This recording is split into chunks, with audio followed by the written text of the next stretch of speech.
কিরে 19 জুলাই তো জামাতের জাতীয় সমাবেশ যাইবি নাই? আর বেটা যাইতেন না মানি আরো লোক টুক লই যাইম। এই সুযোগ 7 দফা দাবিতে দেশটারে দুর্নীতি মুক্ত করা। হ আট আরো কয়জন মানুষে কই আই। আট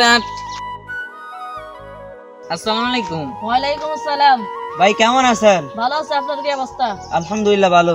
ভাই আগামী 19 জুলাই তো জামাতের জাতীয় সমাবেশ, অনান্যে যাইবেন নি? আও ভাই যাইতেন না মানে এ তো সুযোগ দেশটারে দুর্নীতি মুক্ত করা।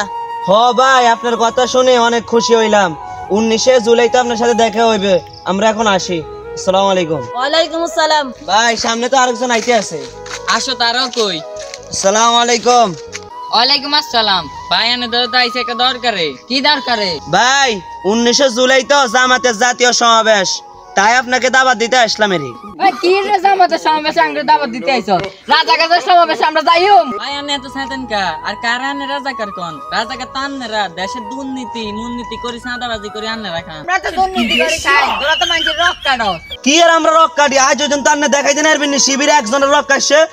ভাই শিবির মানুষের রক কাটে না, উল্টা শিবির মানুষকে ইসলামের পথে আনে। আর আনে আজ পর্যন্ত দেখছেন নি শিবিরে কোন হলাইন গান যাইয়া বা খাইতে বা নেশা করতে? ও ভাই আমি এতদিন ভুল পথে আসছিলাম, অন বুঝতে যাচ্ছি, সমস্যা নাই, আমি সমাবেশে যাইম। ও ভাই আনাদের বুঝতে পারছেন, আমরা অনেক খুশি হয়েছি। তাই আপনাকে সমাবেশের দাওয়াত রইলো, আমরা যাই। আসসালামু আলাইকুম। ওয়ালাইকুম আসসালাম। আরে যাদেরকে এতদিন খারাপ ভাবছি তাকে ব্যবহার কি সুন্দর। আসুন আমরা সবাই 19 জুলাই জামাতের জাতীয় সমাবেশে যোগদান করি আর মানুষকে হালাল পথে আহ্বান করি।